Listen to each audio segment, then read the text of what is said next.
Hi అండి అందరికి, నేను మీ Hima. Welcome back to my channel mass garden world. నోటికి రుచి తెలియనప్పుడు అసలు నోట్లో లాలాజలం అయితే ఊరిపోతుందండి. ఈ పచ్చడి చేసుకొని తింటే అంత బాగుంటుంది. గర్భిణీ స్త్రీలు కానీ లేకపోతే జ్వరము, జలుబు, దగ్గు అలాంటివి వచ్చినప్పుడు ఈ ఎండాకాలం చలవ చేయడానికి ఈ పచ్చడి చేసి పెట్టండి, ఎంతో ఇష్టంగా తినేస్తారు.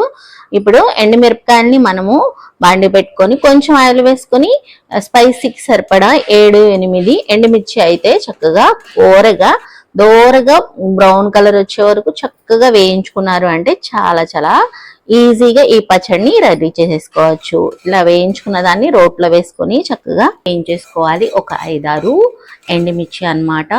నేను కొద్దిగా పచ్చడి చేసుకుంటున్నాను, దానికి స్పైసీకి సరిపడినంత ఎండుమిర్చి తీసుకున్నాను.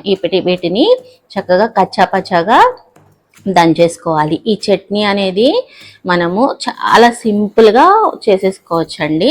వెల్లుల్లిపాయలు 2 గర్భాలు అయితే వేసుకుంటే మంచి టేస్ట్గా ఉంటుంది. ఇది రోట్లో అయినా చేసుకోవచ్చు, మిక్సీ జార్లో అయినా చేసుకోవచ్చు, అదనేది మీ ఆప్షన్.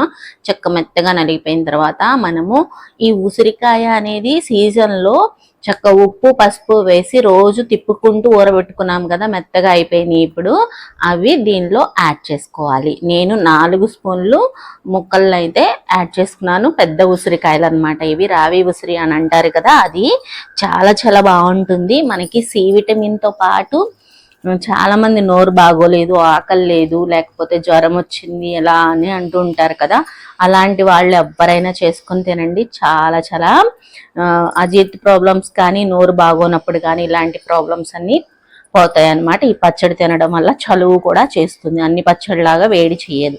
ఇప్పుడు ఆయిల్ వేసుకుని పోపు అయితే వేసేసుకున్నాము. ఆవాలు, జీలకర్ర, ఎండుమిర్చి, కొంచెం కరివేపాకు, మినపప్పు కూడా వేసేసుకుని, వెల్లుల్లిపాయ కూడా వేసేసుకుని, జీలకర్ర కూడా వేసేసుకొని అన్ని పోపు అంతా ఎగిపోయిన తర్వాత మనం ముందుగా నూరు పెట్టుకున్న రావి ఉసిరి చట్నీ ఉంది కదండి, దీనిలో వేసేసి ఒక్కసారి కలిపేసుకోవాలన్నమాట.